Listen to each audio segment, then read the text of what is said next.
Benar nggak sahabat itu? Kita kan meyakini Allah tidak bertempat kan? Itu sahabat gimana? Benar nggak Ustaz? Ada gan khusus atau tek-tek dari sahabat yang menunjukkan bahwa Allah itu tidak bertempat? Oh banyak, banyak. Qala Sayyidina Ali bin Abi Thalib. Sayyidina Ali ini orang terdekat dengan Nabi. Ya, Sayyidina Ali bilang, "Kanallahu wala makan." Allah ada dan tidak bertempat. Lamakan, tidak ada tempat, tidak bertempat. Dan itu sangat masuk akal, Pak. Karena Allah itu ada sebelum adanya makhluk, betul enggak? Tempat itu, kalau Anda menyatakan Allah bertempat, hanya bersandar pada Ar-Rahman Ar-Istawa, padahal mana istawa itu tidak selamanya bertempat, tidak selamanya bertempat.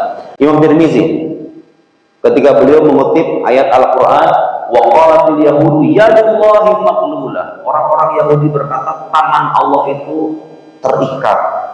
Ada kata yad di sini, kata Imam Tirmidzi.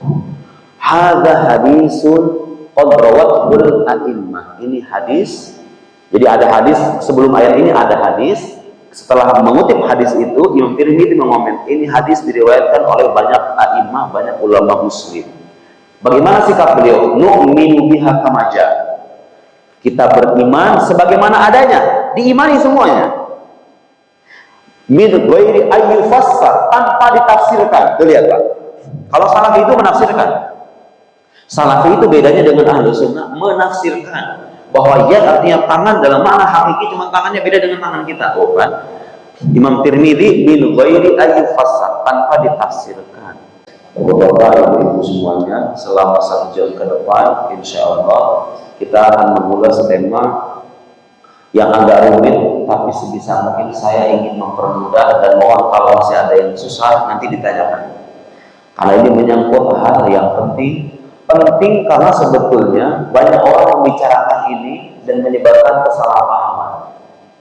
Sebetulnya ini sejak awal bukan konsumsi orang awam.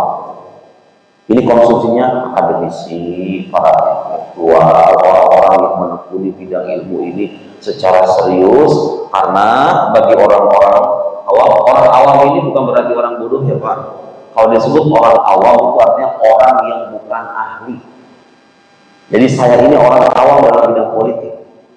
Bukan berarti saya tidak tahu banyak politik. Mungkin ada di antara awam dalam urusan agama itu tidak mengurangi kehormatan. Jadi jangan salah pahamnya seolah-olah kalau bilang awam artinya merendahkan. Tidak. Memang semua manusia pada hakikatnya awam dengan bidang tertentu, ya kan? Tidak semua manusia mengetahui semuanya. Nah, untuk orang-orang awam seperti kita cukup meyakini hal-hal mendasar menyangkut sifat Allah Subhanahu wa taala. Bahwa Allah itu tidak bermula, tidak berakhir, tidak serupa dengan makhluk, berada dengan dirinya sendiri, yaitu Esa, Maha Kuasa, Maha Berkehendak, dengan segala dalilnya yang dipelajari di sifat 20 itu sudah lebih dari cukup. Menyangkut ketuhanan. Tapi ada rincian-rincian nanti, itu orang sering salah paham dan kita perlu meluruskan. Nah, yang ingin kita sorot, yang ingin kita sampaikan pada pagi hari ini adalah tema menyangkut sesuatu yang sering disalahpahami ini. Baik, saya akan langsung masuk ke tema pelan-pelan. Bapak Ibu sekalian, supaya tidak mengulang tema yang tadi malam kita membahas tentang butir-butir pemikiran atau pendapat Ibnu Taimiyah yang oleh sebagian besar ulama ahlu sunnah wal jamaah disalahkan. Khawatir kalau saya ngomong, Anda siapa menyalahkan Ibnu Taimiyah? Saya mengutip pendapat para ulama ahlu sunnah wal jamaah yang mana bahwa beliau sudah keliru dalam beberapa persoalan dan kita sudah membahas. Saya tidak ingin mengulang apa yang dibahas tadi malam. Sekarang fokus kita adalah bagaimana ulama salafus soleh. Karena ini ahlu sunnah wal jamaah ini adalah golongan yang berpegang teguh kepada sunnah Nabi Sallallahu Alaihi Wasallam. Saya jalan hidup Nabi, baik akidahnya, syariatnya, akhlaknya, mengikuti Nabi dan para sahabatnya, dan mereka ajaran yang diwariskan kepada mayoritas umat Nabi Muhammad Sallallahu Alaihi Wasallam. Jamaah itu artinya as-sawadul a'zam. Sebagian berpendapat demikian. Jadi kita ini, aliran kita ini Ahlus sunnah wal jamaah, prinsip kita berpegang teguh pada sunnah Nabi, tidak melenceng, tidak membawa bid'ah, bid'ah yang terlarang, yang tidak ada dasarnya. Kita tidak membawa bid'ah, tapi kita mengikuti sunnah Nabi sekaligus ajaran yang diwariskan oleh salafus saleh. Dari yang disimbolkan dengan kata jamaah itu. Masalahnya begini Pak, ada lagi nih satu kelompok salafi ini, selalu mengklaim ya, ajaran salafus soleh itu tidak seperti yang Anda pahami. Ajaran mereka mengaku mengikuti salafus soleh, kita mengaku mengikuti salafus soleh. Mana yang benar? Nah, itu jawabannya untuk orang-orang. Mana sebetulnya yang betul-betul mengikuti salafus soleh? Supaya dipahami dengan baik, saya perlu menjelaskan bagaimana pandangan orang-orang salafi, wahabi dan semacamnya menyangkut masalah yang akan kita bahas ini. Kita membahas ayat mutasyabihat. Ayat mutasyabihat. Walladzi anzala 'alaikal kitaba minhu ayatun muhkamatun hunna ummul kitab. Allah Subhanahu wa taala menurunkan Al-Qur'an itu dari Al-Fatihah sampai An-Nas itu ada ayat yang dalam surat Al-Imran disebut muhkamat dan itu adalah induk dari Al-Qur'an. Artinya begini Pak, menurut kaidah penafsiran, bukan kata saya, kalau ada ayat mutasyabihat itu tidak mau harus dipahami berdasarkan ayat muhkamat. Muhkamat ini yang jelas, yang tegas maknanya, tidak multi tafsir. Tafsirannya itu nggak banyak. Qul huwallahu ahad, Allahus samad, lam yalid wa lam yulad wa lam yakul lahu kufuwan ahad. Dihafal sama semua muslim. Dan maknanya jelas banget. Katakanlah Allah itu esa. Apa artinya esa? Esa itu ya tidak punya bagian-bagian, tidak terbilang. Allahus samad, Allah tempat bergantung semua makhluk, jelas banget. Artinya semua makhluk butuh sama Gusti Allah. Udah jelas itu. Itu contoh ayat muhkamat. Lam yalid wa lam yulad, tidak beranak, tidak diperanakan. Anak SD juga paham ini Pak. Tidak beranak, tidak diperanakan. Udah selesai, jelas itu. Wa lam yakul lahu kufuwan ahad. Tidak ada yang semisal, tidak ada yang serupa dengan Allah Subhanahu wa taala. Laisa kamitslihi syai'. Tidak ada sesuatu yang serupa dengan Gusti Allah. Itu juga jelas. Itu contoh ayat muhkamat. Wa ukharu mutasyabihat, tapi yang lain ada ayat mutasyabihat. Nah, mutasyabihat ini ayat yang samar maknanya. Jadi kalau kita membaca tentu dengan nalar orang dewasa ya. Oh, maknanya kok begini? Muncul pertanyaan-pertanyaan, ayat yang samar. Yadullah fawqa aydihim. Yadullah. Saya lihat di kamus, yad itu artinya tangan. Kalau begitu Allah punya tangan? Muncul pertanyaan, bagaimana itu? Wa yabqa wajhu rabbik, dan kekalah wajah Tuhan. Ada kata wajah, terjemahannya. Yanzilu rabbuna ila sama'i dunya kullal laila. Tuhan kami yanzil, turun. Terjemahan harfiahnya kan turun. Maksudnya apa? Itu contoh ayat-ayat mutasyabihat. Hadis atau ayat Al-Qur'an yang mutasyabihat, dan itu banyak. Gimana saya menjelaskannya? Udah selesai itu Pak sebenarnya. Penjelasannya udah banyak kalau ulama. Ulama Ahlus Sunnah wal Jamaah udah banyak mengarang kitab-kitab yang mentakwil dan memberikan penjelasan terkait ayat-ayat itu. Ada Imam Razi, ada Imam Abu Bakar Ibn Furah, ada Imam Baihaqi, ada Imam Fulan, banyak sekali. Kita nggak akan membahas itu ya. Saya ingin memberikan panduan dasar saja kepada orang awam bagaimana caranya kalau kita diragukan keyakinan kita dan kita harus membantah, tapi dengan bantahan yang simpel. Saya ingin ngajarin kira-kira. Jadi jelas ada ayat muhkamat mutasyabihat berdasarkan keterangan Al-Quran sendiri. Ayat muhkamat ini adalah induk Al-Quran. Berarti kalau kita memahami ayat mutasyabihat nggak boleh lepas dari ini. Yadullah fawqa aydihim, kalau dimaknai tangan dalam arti yang sesungguhnya, tangan dalam arti sesungguhnya. Nah, orang salafi itu punya pandangan begini Pak. Allah itu punya tangan. Makna hakiki dari tangan. Jadi Allah itu punya tangan dalam arti yang hakiki. Pak, perhatikan nih, beda supaya kita tahu bedanya akidah Ahlus Sunnah dengan mazhab Salafiyah dengan seluruh penghormatan kita kepada mereka. Bedanya kalau disebut kata tangan atau nanti ketemu hadis-hadis yang lain tuh. Turunlah Allah, kemudian macam-macam itu kan. punya begini, punya begitu. Kalau nemu ayat-ayat semacam itu, mereka akan memaknai secara zahirnya. Allah punya tangan dalam arti yang hakiki, tapi tangannya nggak seperti tangan kita. Lillahi yad la ka'aidina. Bila kaif, bila kaif. Suka ada omongan gitu tuh, bila kaif, tanpa bagaimana. Terus kalau Ahlus Sunnah bagaimana? Ketemu sama ayat-ayat begitu. Ahlus Sunnah wal Jamaah, salafus shalih, saya akan bacakan nanti ya. Nusus atau teks-teks dari ulama salafus shalih, sahabat, kemudian tabi'in atau tabi'ut tabi'in yang menunjukkan bahwa Asy'arilah yang sesuai dengan salafus shalih itu, bukan mazhab mereka. Jadi jelas mazhab salafi itu mengisbat. Bagi yang tidak paham, mengisbat artinya mengakui makna zahir. Makna zahir itu makna yang langsung terlintas di benak kita gitu Pak. Disebut kata yad, ya tangan. Tangan artinya ya anggota tubuh. Anggota Allah itu seolah-olah, kalau mau diperjelas nih, Allah punya anggota tubuh namanya tangan, tapi tangannya nggak seperti tangan kita. Ya tapi kan sama-sama tangan itu pada akhirnya. Anda menisbatkan bagian kepada Tuhan. Sementara akidah tauhid itu, qul huwallahu ahad itu diantara makna ahad la yatajazza, tidak terbagi. Allah itu nggak punya bagian. Sadar atau tidak, ketika Anda menyebut Allah punya tangan tapi tidak seperti tangan kita, dan tangan itu bagian dari zat Allah, berarti Allah punya bagian. Itu bertentangan dengan ajaran tauhid. Makanya Ahlus Sunnah menyikapi ayat-ayat ini dengan menyerahkan maknanya kepada Allah Subhanahu wa Ta'ala saja. Kalau kita ditanya, saya sebagai Sunni ditanya, Ustaz, apa makna yad itu? Allahu a'lam. Lafaz yad ini ada maknanya? Ya ada, udah pasti ada, nggak mungkin nggak ada. Ada maknanya, cuma maknanya hanya Allah yang tahu. Kenapa kok bisa begitu? Itu cara kita menyucikan Allah Subhanahu wa Ta'ala dari keserupaannya dengan makhluk.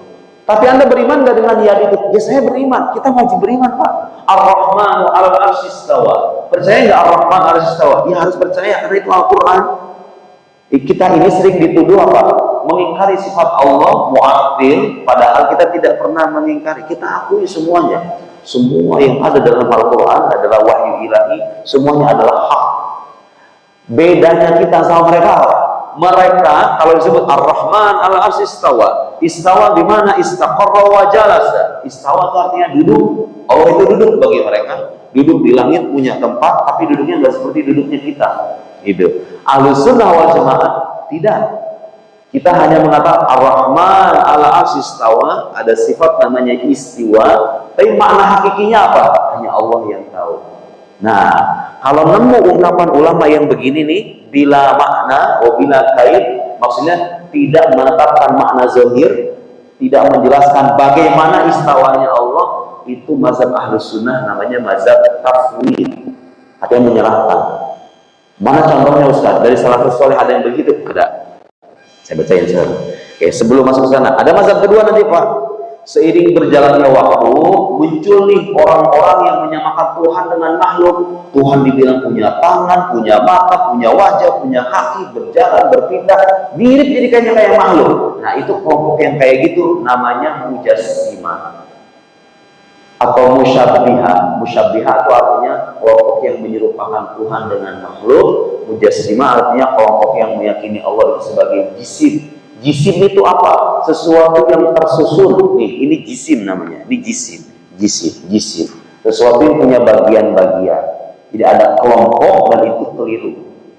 Yang meyakini Tuhan itu jisim dalam arti sebagai sosok yang punya bagian-bagian. Baik. Tadi kita mengklaim, kita mengakui bahwa mazhab Asy'ari itu yang sesuai dengan salafus saleh. Mana contohnya? Sudah dipahami apa itu tafwid, apa itu takwil? Sudah jelas ya? Baik. Sekarang kita ambil teks-teks. Ini saya bawa. Dan jangan salah, ini kalau kita mengutip, itu ada landasan, ada referensinya ulama-ulama kita itu. Saya bawa ini ulama besar asal Al-Azhar, Syekh Ali Jum'ah. Syekhuna wa Syekhul Azhariyin, Syekh Ali Jum'ah. Karena waktu kita terbatas, saya akan kutipkan beberapa aja. Benar nggak sahabat itu? Kita kan meyakini Allah tidak bertempat kan? Itu sahabat gimana? Benar nggak Ustaz? Ada gan khusus atau tek-tek dari sahabat yang menunjukkan bahwa Allah itu tidak bertempat. Oh banyak. Qala Sayyidina Ali bin Abi Thalib. Sayyidina Ali ini orang terdekat dengan Nabi. Ya, Sayyidina Ali bilang, "Kanallahu wala makan." Allah ada dan tidak bertempat. La makan, tidak ada tempat, tidak bertempat. Dan itu sangat masuk akal, Pak. Karena Allah itu ada sebelum adanya makhluk, betul enggak? Tempat itu, kalau Anda menyangka Allah bertempat, hanya bersandar kepada Ar-Rahman, Ar-Sistawa, padahal mana istawa itu tidak selamanya bertempat, tidak selamanya bertempat. Kalau kita mengatakan Allah bertempat, berarti Allah ada awalnya, kalau begitu. Kan tempat itu ada dengan adanya makhluk, Pak. Dulu kan sebelum alam ini ada, kalau kita tanya sama ilmuwan, kan pernah terjadi ledakan besar tuh, yang Big Bang itu. Kemudian dari satu titik yang maha panas, yang kecil, singularitas namanya kalau istilahnya para ilmuwan modern, terjadi ledakan besar. Nah, seiring dengan terjadinya ledakan besar itu muncul namanya tempat, namanya waktu, ya kan? Sebelum itu kan nggak ada tempat. Sebelum adanya alam nggak ada tempat. Allah ada dengan dirinya sendiri. Dia tidak bergantung sama yang lain. Makhluk itu berada dan dia bergantung sama yang lain, udah pasti. Sang Khalik Allah Subhanahu wa taala mustahil bergantung kepada tempat.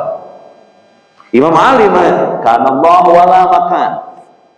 Wa huwal an ala ma alaihi kan. Dan sekarang kata Imam Ali, Allah itu berada dengan dirinya sendiri sebagaimana adanya, tidak bertempat. Imam Ali bin Abi Thalib salafus saleh atau bukan? Ya, bukan salafus saleh lagi. Itu imamnya orang-orang bertakwa itu setelah Nabi Muhammad sallallahu alaihi wasallam, setelah Sayyidina Muhammad, Abu Bakar, Umar, Utsman. Suhu Nabi, mantunya Nabi lagi. Qala Abu Hanifah, Imam Abu Hanifah salafus saleh, oh ya jelas.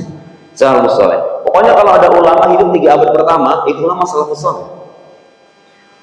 Ara'aita law qila aina Allah? Bagaimana kalau dikatakan ada pertanyaan aina Allah? Yuqal, kata Imam Abu Hanifah, kalau ada orang bertanya, aina Allah? Di mana Allah? Jawaban Imam Abu Hanifah, kana Allah Ta'ala wala makan. Allah ada tanpa tempat. Imam Abu Hanifah, qabla ayyakhluqal khalq, sebelum Allah menciptakan makhluk, Allah ada tanpa bertempat.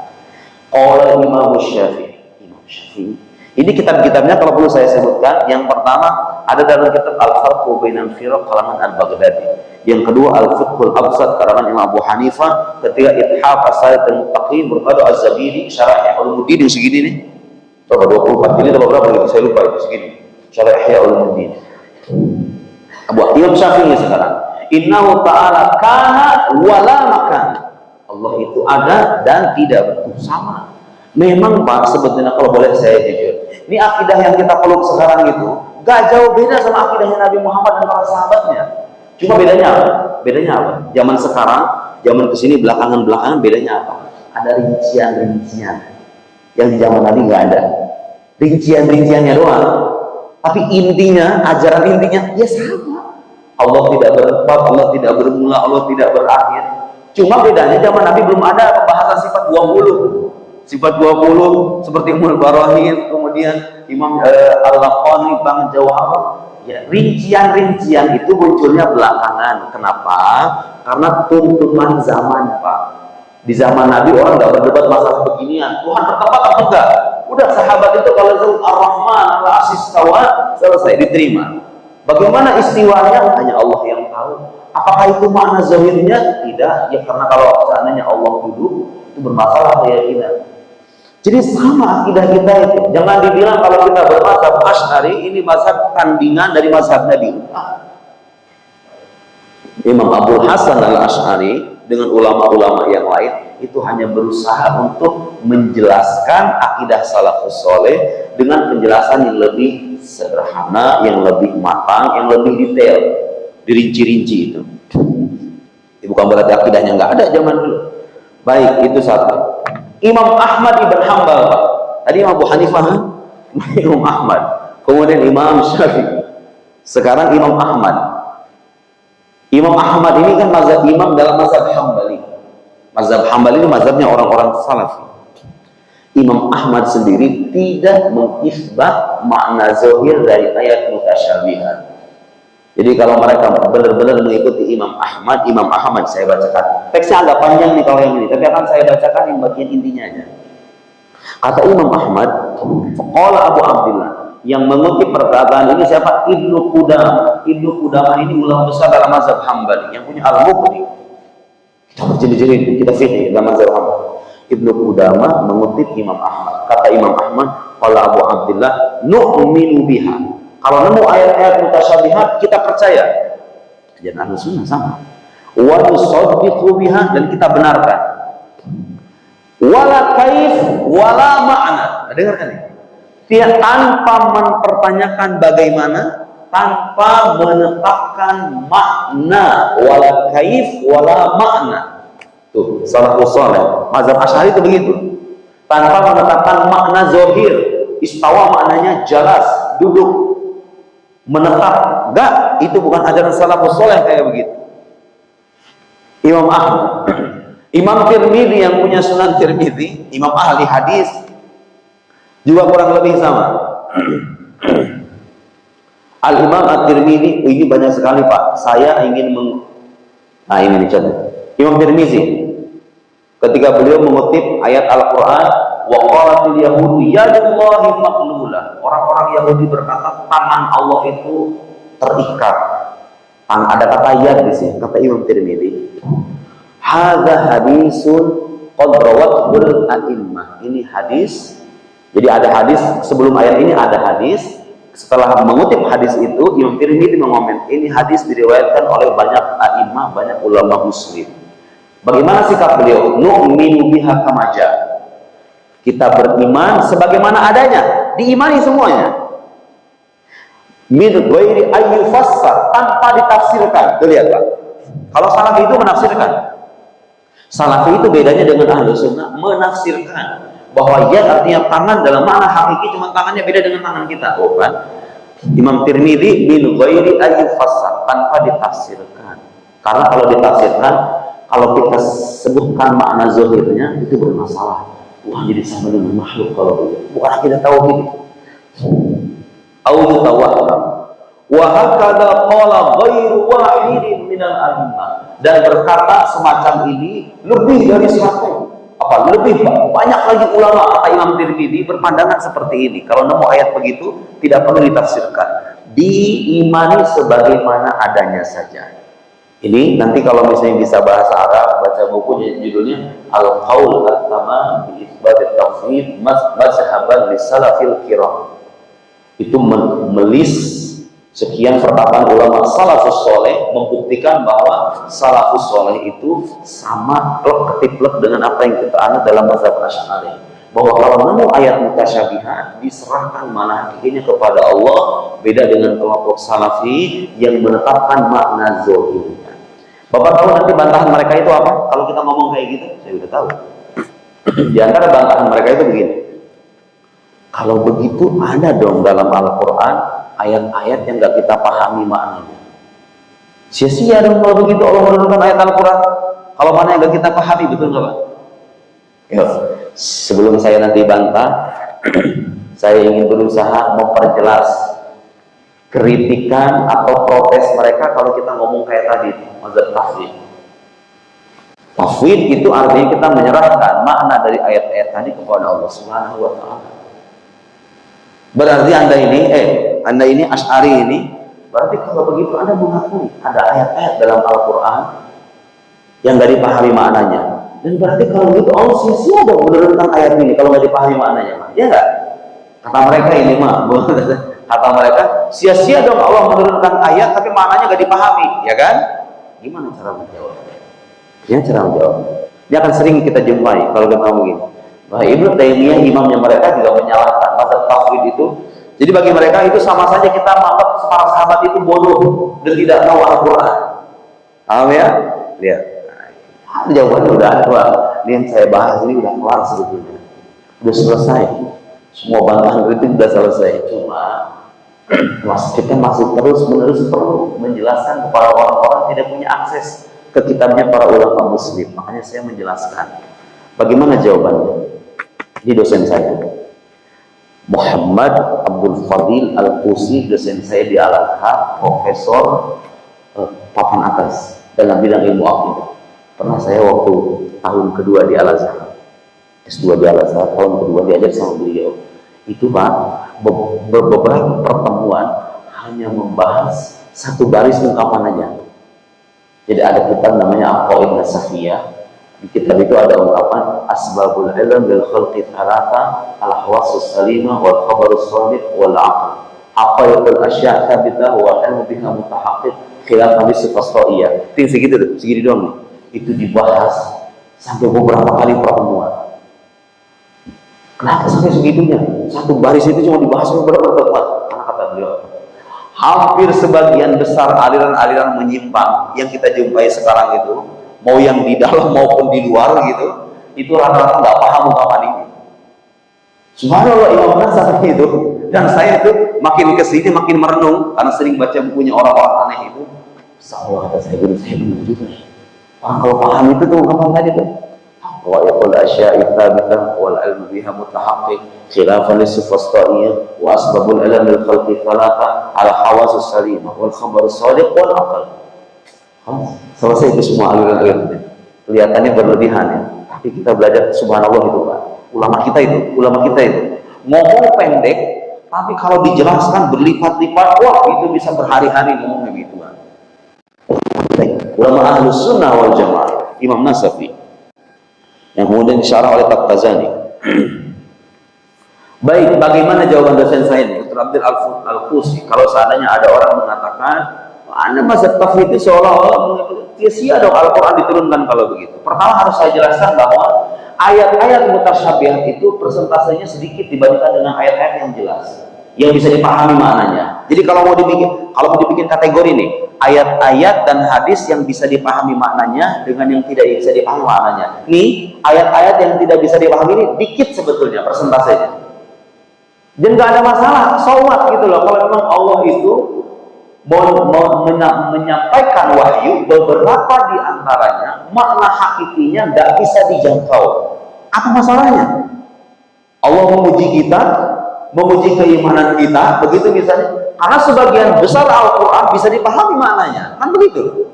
Kecuali gini Pak, yang sia-sia tuh begini, Al-Fatihah sampai An-Nas isinya itu adalah lafaz-lafaz yang maknanya nggak jelas, nggak bisa dipahami gitu misalnya. Ya itu baru sia-sia. Kalau Allah menurunkan kitab suci, sebagian besarnya bisa dipahami. Hanya ada beberapa ayat nih, kalau dipahami makna zahirnya bermasalah. Hal itu serahkan aja kepada Allah. Ya apa masalahnya? Gitu. Apa masalahnya? Kata guru saya, sikap menyerahkan makna hakiki dari ayat mutasyabihat kepada Allah itu, kata guru kami, walaisa dzalika istijhalan. Itu bukan berarti kita menganggap salah sesuatu itu bodoh, bukan. Wala tajhilan, kama syana Ibnu Taimiyah, sebagaimana yang disebutkan oleh Ibnu Taimiyah. Summa ma baluna nakhshal istijhal wa tajhil wa jahlul bashar bi asrihim bi haqqi sifatihi ta'ala bal bi umuri ghairi sifat amrul la mahisu an. Ini dengerin Pak, dijawab beliau. Jawabannya cerdas sekali. Kalau kritikan mereka kan apa? Kalau kamu menyerahkan makna ini kepada Tuhan dan mengaku bahwa ini maknanya tidak bisa dipahami, kata beliau apa? Apa masalahnya? Oh manusia itu, Bapak tahu nggak ayat-ayat huruf muqatta'ah? Alif, lam, mim, ha, mim, ain, sin, qaf, toha, yasin. Bapak tahu penjelasan para mufassir menyangkut huruf muqatta'ah ini bagaimana? Allahu a'lam bi muradi. Hanya Allah. Artinya orang Salafi sendiri mengakui ada bagian dari ayat Al-Quran yang nggak dipahami maknanya, ya kan? Di antara contohnya itu huruf muqatta'ah itu alif lam mim, maknanya apa? Jumhur mufassirin, alif lam mim, ha mim, ain, sin, qaf, ta, sin, ta, itu semuanya, bukan semuanya, jumhur atau mayoritas mufassir bilang itu ayat yang nggak bisa dipahami makna hakikinya. Tuh, ada berarti kan? Itu masalahnya apa? Kalau kita nemu ayat mutasyabihat, Ar-Rahman al-Arsyis istawa, ya Allah wa aidihi, kita juga menyerahkan maknanya kepada Allah. Sama-sama aja kan? Fair kan? Jelasnya? Kemudian kata beliau, walaisal jahal fi maqamil uluhiyah illa al-ilm nafsu wa illa fama ma'na ibarat Imam Malik al-ajzu anil idrak wa ainul idrak. Ketidaktahuan kita tentang sifat Allah itu bukan kebodohan sebetulnya. Justru itulah pengetahuan yang hakiki tentang Allah. Maksudnya begini Pak, kita ini kalau ditanya nih, Anda tahu nggak hakikat Allah? Kita ini nih, kita kan menyembah Allah nih, tiap hari kita siang pagi malam Allahu Akbar, sami Allahu liman hamidah, menyebut nama Allah. Tapi kalau ada yang nanya sama kita, tahu hakikat Allah nggak? Tidak ada Pak yang bisa mengklaim orang tahu hakikat Allah itu. Allah itu bisa dipahami berdasarkan sifat-sifatnya yang ada dalam kitab suci kita, ada dalam penjelasan para ulama kita, wujud qidam baqa, sifat-sifatnya. Hakikatnya tahu nggak? Enggak. Ketidaktahuan kita tentang Allah itulah pengetahuan sejati tentang Allah. Kan begitu sebetulnya. Maksudnya begini, kalau emang kita mengaku nggak tahu ini makna tangan apa ya, kita mengaku nggak tahu, itu bukan masalah. Memang sejak awal manusia itu nggak akan mampu mengetahui hakikat-hakikat sifat Allah dan zat Allah itu. Itu kalau kita nggak mampu mengetahui, ngapain kita bahas ilmu akidah?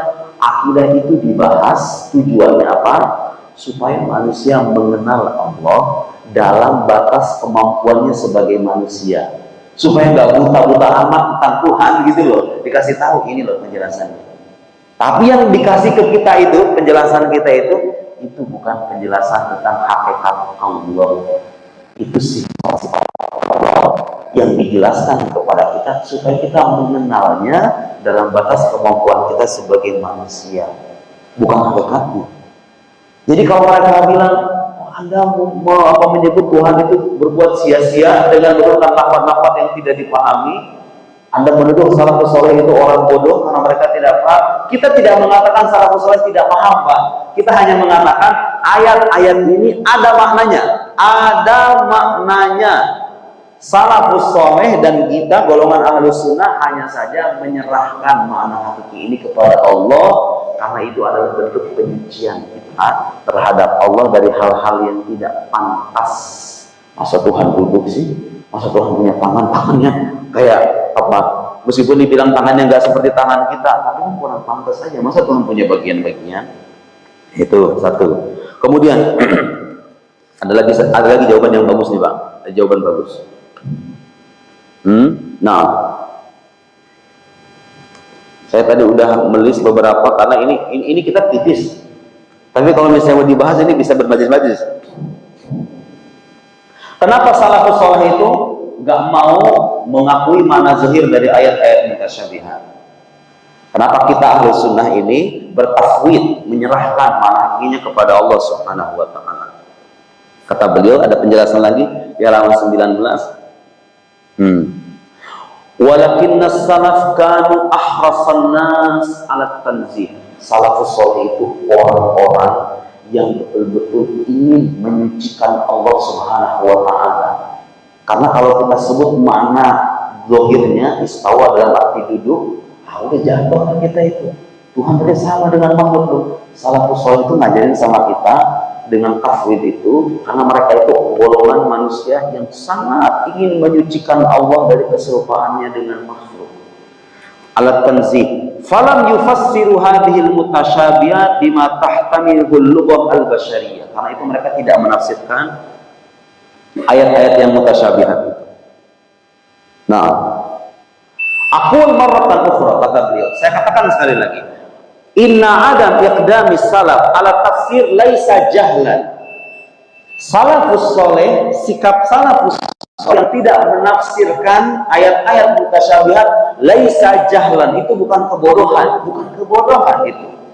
Bidalalatil alfad wala huwa nafyun lima yaliqu bihi subhanahu. Juga bukan menafikan sesuatu yang layak bagi Allah, bukan menafikan sifat yang layak bagi Allah, bukan kebodohan, bukan penafian. Bal huwa ijlalul qadar. Justru itu adalah pengagungan atas Allah Subhanahu wa taala. Kalau kita ngomong begitu itu pengagungan kepada Allah. Min tadakhulit tafsiril lughawil basyari bima huwa alaihi min naqsin wa qusur. Karena bahasa itu punya keterbatasan dan kekurangan. Kita pengen menyucikan Allah dari kekurangan itu. Kalau disebut kata yad, makna yad yang hakiki itu adalah anggota tubuh. Terus Anda bilang Allah punya yad, tapi yadnya tidak seperti yad kita. Makna yadnya makna hakiki, berarti Allah punya anggota tubuh namanya yad, tapi beda dengan yad kita. Ya sama dong pada akhirnya. ujung-ujungnya punya tangan, punya bagian-bagian. Nggak jadi tahu, nggak jadi muwahhid ketiga itu. Karena ajaran tauhid tidak mengakui keterbagian Allah, tidak mengakui keterbilangan Allah Subhanahu wa taala. Enaknya mah abis ini langsung tanya jawab ya Pak ya. Betul nggak? Biar nggak pusing-pusing amat. Saya kira cukup lah ya sebagai pengantar. Atau mau dilanjut Pak? Cukup ya? Di beliau menjelaskan lagi aqwal salafus saleh yang tadi saya sebut tadi cuma 4 pokok aja. Tapi kalau disuruh meminta, mana lagi Ustaz, saya pengen dengar lagi. Salafus saleh yang bilang kalau nemu ayat mutasyabihat itu tidak perlu dijelaskan makna zahirnya, serahkan aja kepada Allah. Banyak sahabat Allah. Subhanallah. Walhasil saudara-saudara sekalian, bapak-bapak ibu sekalian, kesimpulannya adalah mazhab Ahlus Sunnah wal Jamaah dalam menyikapi ayat mutasyabihat itu 2 macam. Satu mazhab tafwid, menyerahkan kepada Allah Subhanahu wa taala. Nah, berhubung Pak, sekarang ini nih, zaman sekarang, zaman medsos sekarang ini, itu saya melihat Pak, saya membaca dan saya menyimak. Bahkan terakhir yang saya simak itu ada video Ustaz Salafi bilang, orang yang berada di pesawat itu lebih dekat dengan Tuhannya ketimbang yang di bumi. Karena Tuhannya ada di sana. Saya tidak melebih-lebihkan itu, Pak. Orang berjenggot panjang itu. Ada itu videonya tersebar itu. Orang Saudi apa orang mana saya nggak tahu. Padahal tahu apa? Ada hadis Nabi yang menyebutkan aqrab ma yakunu bil abdu wa huwa sajid. Momen terdekat kita dengan Allah itu kapan Pak? Kalau dalam hadis ketika kita sujud Pak. Sujud kemana? Ke atas begini Allah. Sami Allahu liman hamidah begini. Sujud ke bawah kan? Sebagai bukti Allah itu bukan di atas dalam arti duduk di sana. Dan kalau nemu ungkapan dalam mazhab Ahlus Sunnah ada ungkapan fis sama, fokus sama, Allah itu di atas dalam arti kedudukan bukan tempat. Segampang itu Pak sebetulnya kita memahami kalau nemu ayat fis sama Allah di langit bukan berarti di langit, dalam arti Allah itu berada di atas langit, menguasai langit, dia tidak bertempat di langit, tapi kekuasaannya itu mencakup alam semesta dan di atas langit. Sama kayak begini, di atas dalam arti kecakupan sehari-hari kita orang Indonesia ini. Presiden di atas gubernur. Kan bukan berarti presiden ada di sana, gubernur ada di sini. Kedudukannya maksudnya, kedudukannya. Kalau dibilang presiden di atas gubernur, ya kedudukannya. Nah, Ibnu Taimiyah dan kelompok-kelompok Salafi, maka Ibnu Taimiyah di satu bukunya dia enggak, kalau disebut kata di atas, fauqiyah hakikiyah, la fauqiyah terus. Di atas dalam arti yang hakiki. Dan Ibnu bilang Allah itu punya batasan seperti yang kita bahas tadi malam. Saya kira itu sebagai pengantar, mudah-mudahan bermanfaat. Oke, tadi saya bilang berhubung kita berhadapan dengan orang-orang semacam ini sekarang, maka beberapa ulama Ahlus Sunnah menempuh mazhab takwil. Subhanallah, takwil sendiri ternyata itu ajaran salafus saleh, ternyata ada dasarnya. Bahkan guru kami itu menulis kitab judulnya Ta'wilus Salaf li Sifatillah. Takwil generasi salaf atas sifat-sifat Allah. Walhasil tafwid, takwil sama-sama punya pijakan dari salafus saleh, sama-sama punya dalil dari Al-Qur'anul Karim dan argumen-argumen rasional. Itulah akidah kita.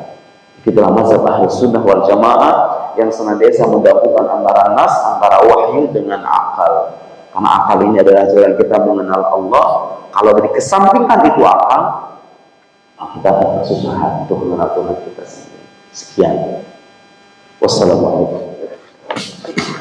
Tafadhal, soal. Oh, nanti. Ingat sini. Oh, mic-nya baik banget nih. Artisnya nggak gini-gini amat kayaknya ya Pak.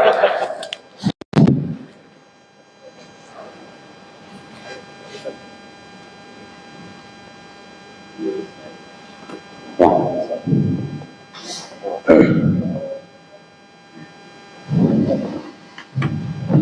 Nah, foto.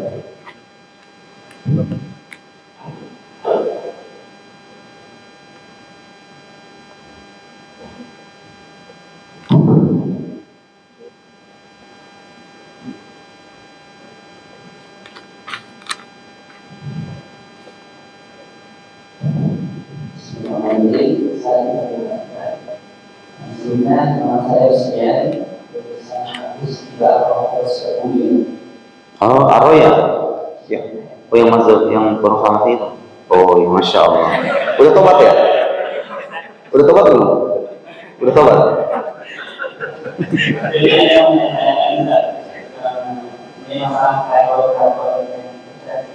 Tanyain.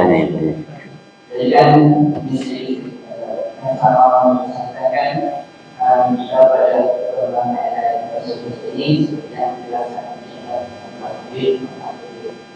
kemudian saya seperti yang yaitu bahwa itu maknanya kekuasaan. Kemudian setelah itu ya tahun kemudian sedikit beda. Di mana kuliahnya? Di Malaya. Oh, kuliah di sana. Waduh, gitu sih.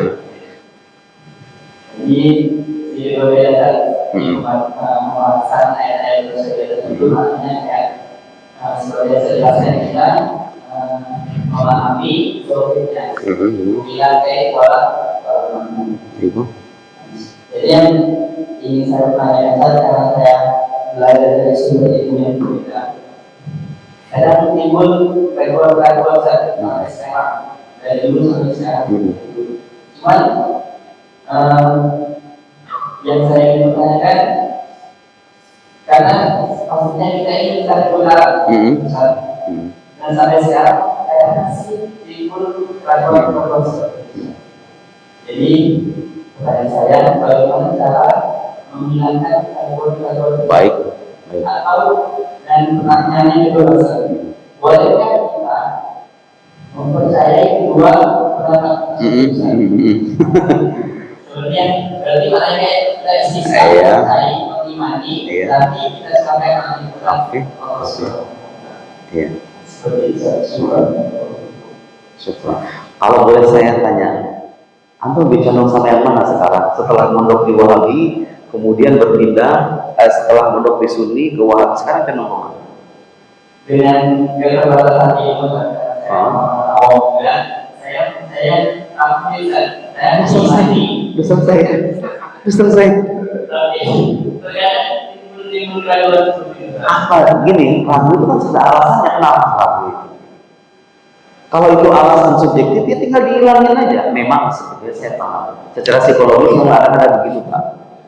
Orang yang berada di bawah kutub itu pernah jadi orang NU, kuliah di Madinah misalnya. Wah, nemu aja begini. Mikir-mikir dia. Itu benar. Memang ada, Pak, kadang gejolak batin semacam itu, dilema semacam itu. Pada akhirnya begini, saudara-saudara. Wasiat Nabi Shallallahu Alaihi Wasallam. Kalau menemukan perselisihan di kalangan umat, lihat pendapat mayoritas ulama. Saya, ya, saudara, sampai beginian ini setelah belajar agama 9 tahun di Mesir, mondok 6 tahun, jadi 17 tahun berlalu. Saya tidak ada celah keraguan secuil pun bahwa mazhab yang saya anut adalah mazhab yang benar. Pernah gak usah baca buku-buku salat Tuhan? Zaman saya mondok, dulu zaman saya mondok, saya itu suka baca buku sejak zaman nyantri. Saya baca bukunya orang Salafi, saya suka mengkafir-kafirkan itu. Memang saya nggak menjadi Salafi, tapi saya agak simpatik sama mereka. Mau banget. Tahu yang buat saya semakin mantap itu apa?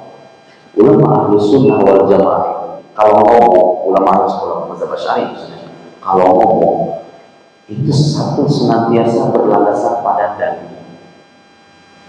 Bukan cuma dalil dari teks wahyu, tapi juga dalil rasional. Jadi saya pun jadi paham, wah ternyata kalau begitu semua pelajaran akidah itu ada landasan naklinya, ada landasan wahyunya, Al-Quran atau Sunnah yang mutawatir, ada landasan rasionalnya. Luar biasa kan? Mau ngomongin apa lagi coba? Akal mendukung, nas juga ada gitu loh, terpapar bukti. Saya pernah bukti mana lagi? Begitu kan? Oke. Saya sekarang kenal sama ulama-ulama Qadiriyah yang punya Asy-Syifa bi Ta'rif Huquqil Mustafa, ulama besar masa balik, ulama besar. Tanya sama orang pesantren Qadiriyah itu nggak ada yang nggak tahu, saya kira. Ngelin ya, supaya nggak ragu lagi. La khilafa bainal muslimin qatibatan. Paham bahasa Arab nggak? Sedikit-sedikit saya terjemahin. Tidak ada perselisihan di kalangan umat muslim semuanya. Semua muslim ini nggak berselisih. Artinya sepakat nih, sepakat orang muslim. Apa kesepakatannya? Sebelum saya lanjutkan, ada tambahannya. Faqihihim wa muhaddisihim wa mutakallimihim wa nudorihim wa muqallidihim. Mau ahli fikihnya, ahli hadisnya, ahli kalam, ahli akidah maksudnya, para inteleknya, termasuk orang-orang awam yang bertaklid sekalipun, gak berselisih mereka semuanya. Mereka semuanya sepakat. Sepakat menyangkut apa? Dengarkan. An-nadhawahir al-waridah bidzikrillahi ta'ala fis sama, bahwa ayat-ayat yang zohirnya seolah-olah menunjukkan Allah itu ada di langit. Ada kan ayat-ayat begitu kan? Amin tu man fis sama ayat sifabikumul arda fa idza hiya tamur. Kalau kalian merasa aman dari sosok yang ada di langit, terjemahan orang Indonesia itu di langit. Semua muslim, mau ulamanya, orang awamnya, kata qodiyat bukan kata saya. Kalau saya ngomong dibilangnya berlebihan, ini qodiyat yang bilang. Ulama muslim sepanjang zaman sepakat bahwa kalau ada ayat atau hadis menunjukkan seolah-olah Allah itu ada di langit, sepakat apa? Laisat ala zahiriha. Ayat-ayat itu nggak bisa dimaknai sesuai zahirnya aja. Seolah-olah Tuhan ada di langit. Oh, bilang, Anda mau ragu apa lagi? Ulama sepakat semuanya bahwa kalau nemu ayat yang menunjukkan seolah Tuhan ada di langit, itu nggak bisa dimaknai secara zahirnya. Bal, tetapi muta'awwalatun inda jami'ihim. Tetapi ayat itu ditakwil. Ayat itu harus ditakwil. Disebutkan beberapa ayatnya. Aamintum man fis sama ayakhsifa bikumul ard, dan ayat-ayat yang lain, atau ada hadis-hadis yang lain. Kalau nemu hadis atau ayat yang menunjukkan seolah-olah Tuhan ada di langit, berdasarkan pernyataan qodiyat ijma ulama sepanjang zaman, itu ayat nggak bisa dimaknai secara zahirnya, justru harus ditakwil. Yang nolak-nolak takwil itu berarti golongan aneh dong, iya nggak? Golongan-golongan aneh nih menolak takwil. Sekarang saudara, kalau saya tuh nggak ragu, kenapa? Karena bukti-bukti yang kita kaji itu banyak dan berlimpah. Mereka menolak takwil dengan alasan itu bid'ah. Loh, guru saya bikin buku, judulnya Ta'wilus Salaf bi Sifatillah. Takwil generasi salaf atas sifat Allah. Ya saya mau ragu gimana lagi, itu bukti-buktinya banyak. Bahwa ternyata salafus saleh sendiri beberapa di antara mereka ada yang bertakwil, mau gimana lagi? Saya mau ragu gimana? Keraguan itu kadang-kadang muncul dari mungkin karena kita belum mengakses.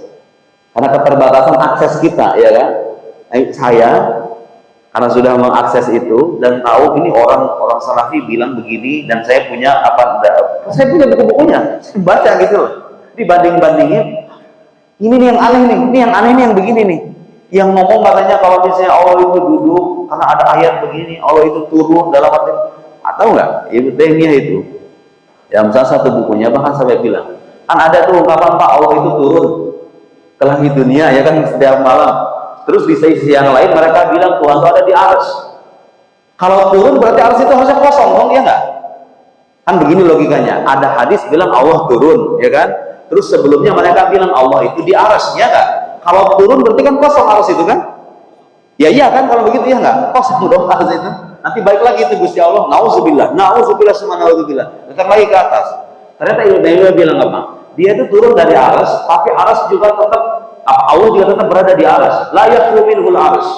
Jadi arsy itu tetap ditempati oleh Allah, di saat yang sama Allah juga turun ke langit dunia. Anda mau meyakini kayak yang semacam ini?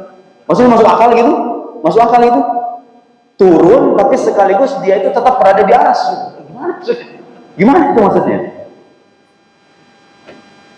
Akidah yang benar itu Pak harus siap diuji dengan rasionalitas. Makanya ulama Ahlussunnah itu kalau ngomong dalil, ada dalil akli, dalil akli. Harus siap diuji. Ini kita agama Islam ini universal sampai hari kiamat. Akan muncul orang-orang yang kritis dengan rasionalitasnya. Saya nggak percaya, rasio saya nggak. Oke, ayo kita berdebat secara rasional. Argumen rasionalnya harus ada, argumen tekstualnya, wahyunya juga harus ada. Mau nyari apa lagi? Kalau bukti wahyunya sudah ada, rasionalitas mendukung, Anda mau ragu apa lagi? Boleh jadi keraguan itu karena pengalaman pernah sekolah di tempat yang berbeda pandangan aja sebetulnya. Ada keterkaitan secara psikologis ya kan. Kadang-kadang ini guru saya juga yang ngajarin masalahnya di pondok itu. Yang ini juga guru saya. Tapi seiring berjalannya waktu, kalau kita terus-menerus membaca, membandingkan secara jujur, pada akhirnya mau tidak mau, kita harus memilih yang lebih kuat argumennya. Kan sepakatnya dengan saya bahwa kalau kita dihadapkan dua sudut pandang berbeda, pilih yang argumennya lebih kuat, bukti-buktinya lebih banyak, rasionalitas kita mendukung, bukti-bukti Al-Qurannya juga ada. Itu yang dipilih. Lebih selamat saudara, ikuti mayoritas. Saya sekarang begitu, nggak mau soal-soal beristihad gitu. Itu satu para ahli sunnah itu begitu pak. Namanya juga ahli sunnah wal jamaah, mengikuti mayoritas. Jadi kita nggak aneh-aneh. Kalau ada orang sunni pikirannya beda dari yang lain, agak lain gitu kalau tesnya sekarang, agak lain, itu bukan sunni sebetulnya. Alhamdulillah Pak, selama saya kuliah sampai sekarang Bapak boleh lihat buku-buku saya atau ceramah-ceramah saya nggak pernah berani itu bikin pendapat-pendapat aneh yang beda dari jumhur ulama. Yang sering terjadi adalah saya ngomong bener, dipotong sama orang-orang itu, tek begini, di frame begini, waduh. Ya memang itu menjelekkan nama kita pada akhirnya. Begitu. Bagaimana lagi? Seandainya, saya selalu pikir ini, seandainya nanti saya ketemu sama Gusti Allah, terus saya ditanya, selama saya berceramah menyampaikan ini itu, saya sebisa mungkin ngasih landasan, jadi saya nggak ngomong sendiri gitu maksudnya. Nanti kalau ditanya sama Gusti Allah, saya punya landasan lagi. Saya ikuti ulama fulan, ini ada dalilnya begini, takut, ada rasa takut. Ada rasa takut itu. Takut itu, karena agama itu adalah amanah. Nggak pernah ada pikiran-pikiran aneh di kepala saya. Tapi saya dituduh kemudian Syiah, dituduh macam-macam itu. Macam-macam itu. Orang begitu dituduh Syiah. Orang begitu dituduh Syiah, ya Allah ya. Nah, itulah fitnah hadas zaman. Itu fitnah zaman sekarang ya. Saya kira harus banyak membaca. Saya nggak punya waktu buat membaca. Ikuti orang yang udah kebaca. Saya udah. Ikut saya enggak? Cuma saya terserah. Anda kalau ikut saya, ikut ulama-ulama ini nih. Bukan saya sebagai imamnya, saya adalah makmum dari ulama-ulama yang tadi saya sebut itu. Nih. Kalau seandainya diizinkan bawa bukunya, mungkin bisa segini. Nih ulama yang bilang yang tadi saya sebut. Mau ikut apa enggak? Terserah. Pilihan. Saya kira begitu ya. Ya.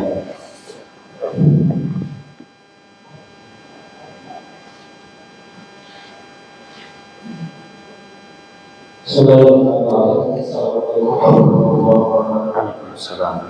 Nama saya Indra.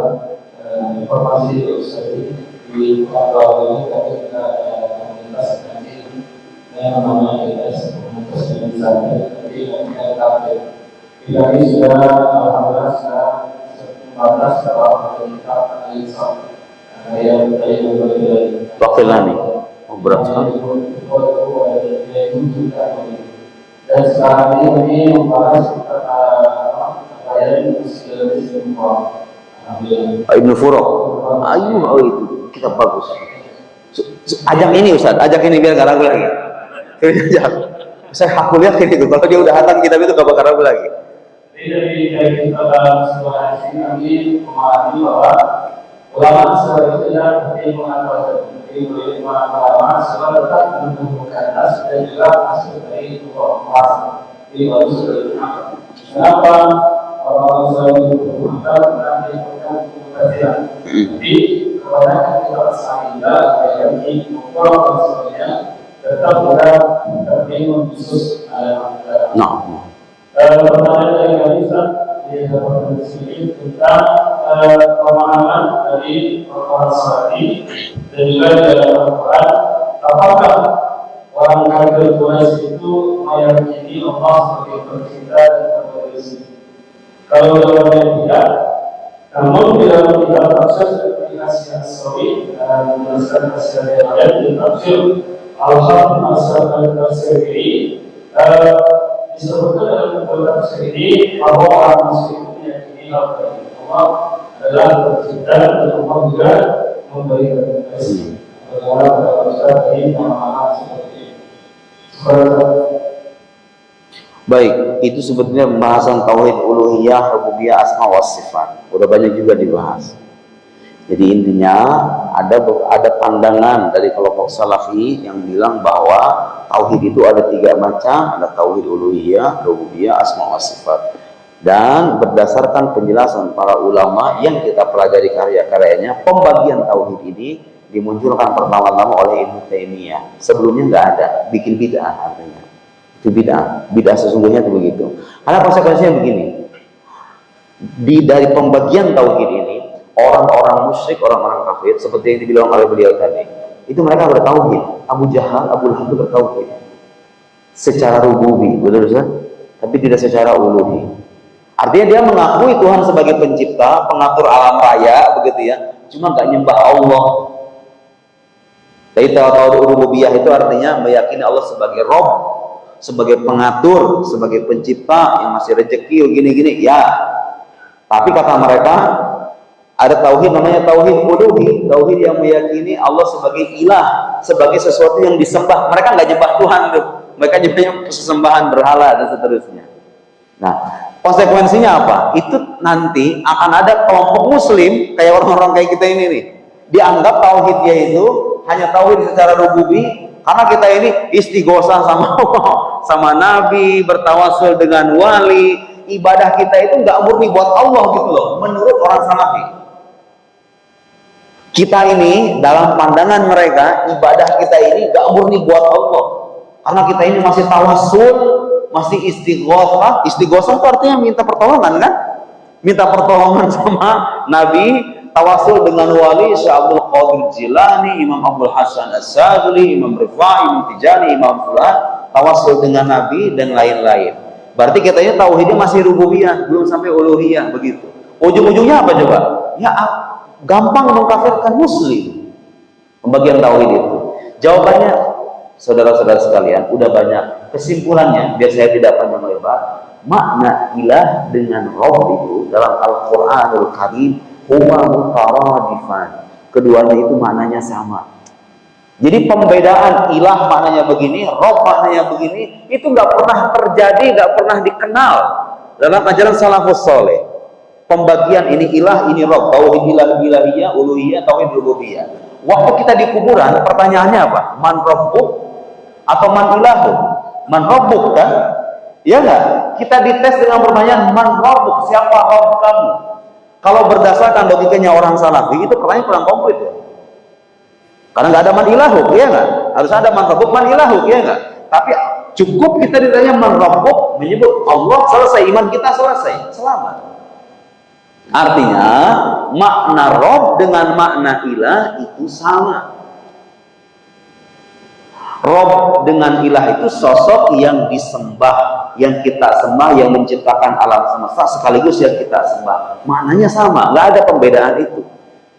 Nih, ada satu buku bagus, itu dia menjelaskan masalah ini, judulnya itu Bid'ah As-Salafiyah Al-Wahabiyah. Isi buku itu adalah himpunan bid'ah kelompok salafi wahabi. Di antara bid'ah mereka menyangkut trilogi tauhid itu, uluhiyah, rububiyah, asma wa sifat. Itu bid'ah. Ya ayuhan nasu ubudu rabbakumul ladzi khalaqakum wal ladzina min qablikum la'allakum tattaqun. Ya ayuhan ubudu rabbakum. Tanpa menyebut ilahakum, menyembah. Kan kalau tauhid uluhiyah versi mereka itu artinya Allah sosok yang kita ini katanya kan nggak murni menyembah Allah. Nggak menyebut nggak bertauhid secara uluhiyah. Lihat tuh Al-Baqarah yang ayat-ayat pertama itu, ya ayuhan nasu ubudu ilahakum atau rabbakum. Harusnya kan kalau mengerti logika mereka ilahakum, ya kan? Ubudu ilahakum. Al-Quran menyebut rabbakum, karena Rabb dengan ilah itu mananya sama.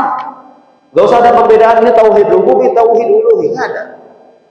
Efek akhirnya apa? Dengan pembagian tauhid itu, yaitu tadi, mungkin ada orang muslim tapi dia kafir sekaligus. Kalau versi mereka, karena tidak bertauhid secara uluhi. Dan saya mau koreksi, dan koreksian ini gampang sekali. Orang-orang yang menuduh kita tidak menyembah Allah secara murni dengan alasan kita beristighosah, bertawasul, itu kebanyakan salah paham dan tidak ngerti apa yang kita maksud. Kita ini Pak, kalau istighosah meminta pertolongan, atau bertawasul, minta tolong kita itu hakikatnya buat Allah kan, betul kan? Bukan buat Nabi Muhammad kan? Bukan buat Syekh Abdul Qadir Jilani kan? Terus kenapa kita menyebut nama-nama itu?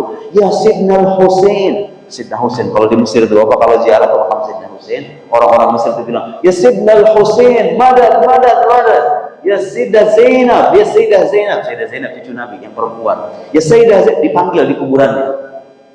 Itu bagi keyakinan orang Salafi, kita itu sedang manggil, sedang berdoa kepada Sayyidina Husain, bukan kepada Allah. Musyriknya, kayak gitu kan? Itu bertauhid secara rububi, tapi tidak secara uluhi. Pada akhirnya kan, itu orang-orang yang ngomong kayak gitu, ya Sayyidina Husain, ya Sayyidah Zainab, ya Syekh Abdul Qadir Jilani, ya Rasulullah, aghithna ya Rasulullah. Kita ngomong begitu, menjadikan mereka itu sebagai perantara saja. Hakikatnya mah kita mintanya sama Allah, mintanya sama Allah, cuma melalui perantara mereka. Emang ada dalilnya Ustaz? Emang ada dalilnya di Al-Quran tawasul kayak gitu? Banyak. Saya udah bikin video lengkap dari tawasul dari generasi salafus saleh, ada di internet, bahwa tawasul itu dipraktekkan hatta di zaman sahabat Nabi. Sejak zaman sahabat Nabi udah banyak orang bertawasul, udah ada contohnya. Salafus saleh juga termasuk. Karena ini tawasul itu bukan menyembah wali, bukan menyembah nabi, tapi menjadikan mereka sebagai perantara menuju Allah Subhanahu wa taala. Emang harus ya pakai perantara? Enggak harus. Cuma itu bentuk kerendah hatian kita. Kita yang berlumuran dosa ini, yang mungkin kita itu terlalu jauh dengan Tuhan kita, megang tangan orang-orang yang mulia, gitu. Barangkali dengan cara begitu, doa dan harapan kita bisa diijabah oleh Allah Subhanahu wa taala. Masalah apa? Apa masalah dengan tauhid itu, Pak? Yang salah itu begini, Pak. Kalau kita bilang ya Sayyidina Husain, doa kita ditujukan kepada Sayyidina Husain, bukan kepada Allah Subhanahu wa taala, atau kita menjadikan doa kita kepada Sayyidina Husain dan kepada Allah sekaligus, itu musyrik baru. Tapi kan nggak ada orang muslim yang kayak begitu. Kalau manggil wali itu, ya mirip-mirip kalau kita begini, Pak. Nih, main judi online, bangkrut, kemudian banyak hutang. Pak, tolongin saya lah, Pak. Saya udah kepepet nih. Bapak minta tolong sama Bapak antum. Kepepet begitu. Itu musyrik itu kalau begitu. Kenapa nggak langsung sama Allah aja? Kenapa harus sama makhluk? Kenapa nggak sama Allah aja langsung gelar sejadah? Allah, ya Allah, tolong apa ini? Kenapa? Bedanya ini dalam keadaan hidup, mereka dalam keadaan meninggal sudah wafat. Tapi kan dalam ajaran Islam, orang yang sudah wafat, apalagi para aulia itu, mereka hidup di kuburannya. Bukan. Jadi mati itu dalam agama Islam nih. Saya nggak bicara agama Islam. Mati itu bukan akhir dari kehidupan. Dia hanya perpindahan doang. Jadi wali-wali yang kita sebut itu, ruh-ruh para aulia Nabi Muhammad SAW, mereka itu hidup di alam barzah. Berarti kalau kita manggil mereka, ya sama kalau kita manggil bapak kita, Pak tolongin saya udah kepepet nih. Itu biasa banget kan sebetulnya. Toh kita kalau hakikatnya meminta tolong itu sama Allah gitu, bukan sama orang-orang itu tuh, bukan. Hanya perantara aja kita ngomong ke bapak kita. Udah mentok bapaknya juga kismin gitu kan, gak punya duit, baru gelar sejadah. Musyrik itu kalau begitu? Ya enggak. Orang-orang wala tahsabanna alladziina qutilu fi sabilillahi amwata bal ahya walakin la tash'urun. Jangan kalian mengira orang-orang yang diberi jalan Allah itu mati, mereka itu hidup. Karena kalian nggak merasa. Al-Quran bilang begitu. Ya kalau para orang-orang yang mati syahid saja dikatakan hidup, apalagi imamnya orang-orang yang mati syahid. Nabi Muhammad masa dibilang mati? Itu Al-Quran menyebutkan orang yang mati syahid itu hidup. Ya Nabi Muhammad hidup. Kalau ya Rasulullah aghithna, Rasulullah tolong kami. Apa itu masalahnya, Pak? Toh pada hakikatnya kita itu sudah minta pertolongan kepada Allah melalui kekasih Allah. Apa masalahnya? Kita ngomong ya Rasulullah. Yang jadi masalah sekali lagi kalau Anda menyembah Rasulullah, menunjukkan doa Anda kepada Rasulullah dan Allah sekaligus, itu baru musyrik. Tapi saya berani menjamin, gak ada muslim yang kayak begitu, betul nggak? Dijaga akidah kita itu, Pak, dari memusyrikkan Allah dengan Nabi Muhammad. Nabi-nabi terdahulu, Nabi Isa jangan jawab, Nabi Isa alaihissalam dipertuhan oleh pengikutnya, betul? Nabi Muhammad sallallahu alaihi wasallam sepanjang sejarah. Saya belajar ilmu akidah kurang lebih 9 tahun di Al-Azhar, belum pernah saya nemu sekte sesat dalam Islam yang menuhankan Nabi Muhammad sallallahu alaihi wasallam. Tidak ada. Yang sering terjadi apa? Tuduhan. kepada orang-orang yang memuji dan meninggikan derajat Nabi. Wah, ini musyrik ini menyamakan Nabi Muhammad dengan Tuhan. Mana ada muslim menyamakan Nabi Muhammad dengan Tuhan? Gak ada itu. Wala wahid, tidak ada. Tauhid uluhiyah rububiyah itu sejak awal keliru karena membedakan makna Rabb dengan makna ilah. Sementara menurut kebahasaan dan penjelasan para ulama terdahulu, ilah dengan Rabb itu bimakna wahid. Wa huwal ma'bud bihaq. Itulah yang kita sembah secara hak Allah Subhanahu wa taala. Kalau itu terbukti benar bahwa ilah dan Rabb itu maknanya sama, selesai sudah, batal itu pembagian tauhid itu. Saya kira begitu ya. Sebelum silakan dibaca di chat. Soal akhir, ini nggak pada kerja teman hari Jumat. Waktunya kerja kan ya? Kita cukupkan atau mau dilanjut? Sudah cukup? Sanaktafi bihadzal qadar insyaallah. Mari kita sama-sama doa kepada Allah Subhanahu wa taala, mudah-mudahan Dia menjaga iman kita sampai akhir hayat. A'udzubillahi minasyaitonir rajim. Bismillahirrahmanirrahim. Alhamdulillahirabbil alamin. Hamdan yuwafi ni'amahu wa yukafi mazidah. Ya Rabbana lakal hamdu wasyukru kama yanbaghi li jalali wajhikal karim wa 'azimi sultanik. Allahumma shalli ala sayyidina Muhammad nabiyil ummi al-habibil a'la qadr 'azimil jahi wa ala alihi wa sahbihi wa sallim. Allahumma inna asbahna nushhiduka wa nushhidu hamalat 'arsyik wa malaikatak wa jami'a khalqik annaka antallah la ilaha illa anta wahdaka la syarika lak wa anna sayyidina Muhammadan 'abduka wa rasuluh. أصبحنا في هماك يا مولانا مسنا في رضاك يا مولانا لا إله إلا أنت واحد ربنا يا مجمعنا اغفر ذنبنا اغفر لنا ما مضى وأصلح لنا ما بقي بحرمة الأبرار يا عالم الأسرار يا عالم السر منا لا تكشف وستر عنا وعافنا واعف عنا وكلنا حيث كنا يا مولانا يا مجيب من يرجوك لا يخيب توسلنا بالحبيب اقضي حاجتنا قريب هذا وقت حاجة حاجرنا يغيب ربنا ظلمنا أنفسنا وإن لم تغفر لنا وترحمنا لنكونن من الخاسرين ربنا آتنا في الدنيا حسنة وفي الآخرة حسنة وقنا عذاب النار سبحان ربك رب العزة عما يصفون سلام على المرسلين والحمد لله رب العالمين.